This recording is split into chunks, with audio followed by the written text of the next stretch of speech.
السلام عليكم متابعي قناة فن ومشاهير، مرحبا بالجميع. إذا كنت من المتابعين الجدد اشترك الآن في القناة ليصلك كل ما هو جديد بالضغط على زر الاشتراك مع تفعيل الجرس، ولا تنسوا دعم المقطع بلايك. شكرا لكم جزيل الشكر.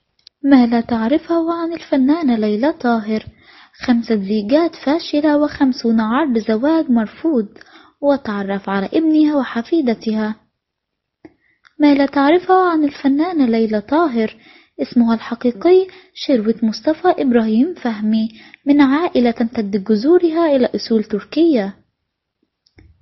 من مواليد 13 من مارس عام 1939، واهتمت أسرتها بتعليمها حتى حصلت على بكالوريوس خدمة اجتماعية.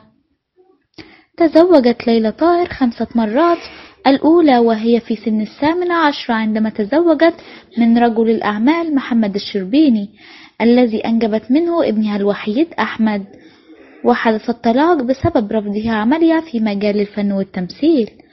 وتزوجت للمرة الثانية من المنتج والمخرج حسين فوزي، وهذا الزواج لم يستمر مدة طويلة. وبعد انفصالها تزوجت للمرة الثالثة من الكاتب نبيل عصمت، وهذا الزواج أيضا لم يستمر أكثر من عام. وبعد انفصالها تزوجت من الفنان يوسف شعبان، وكان الزوج الرابع، ولكن انفصل 3 مرات خلال زواجهم الذي استمر 4 سنوات.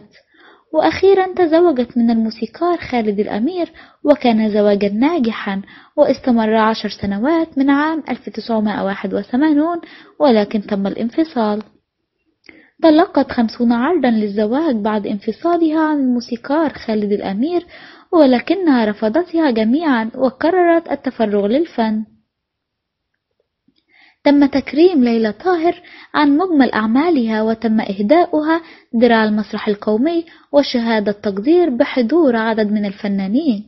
وحضرت حفل التكريم بصحبة حفيدتها الشابة، والتي لاحظ الجمهور إنها ورثت جمال جدتها الطبيعي، حيث لم تضع مكياج، وجذبت الانتباه لها وتوقع البعض أنها تخوض مجال التمثيل قريبا.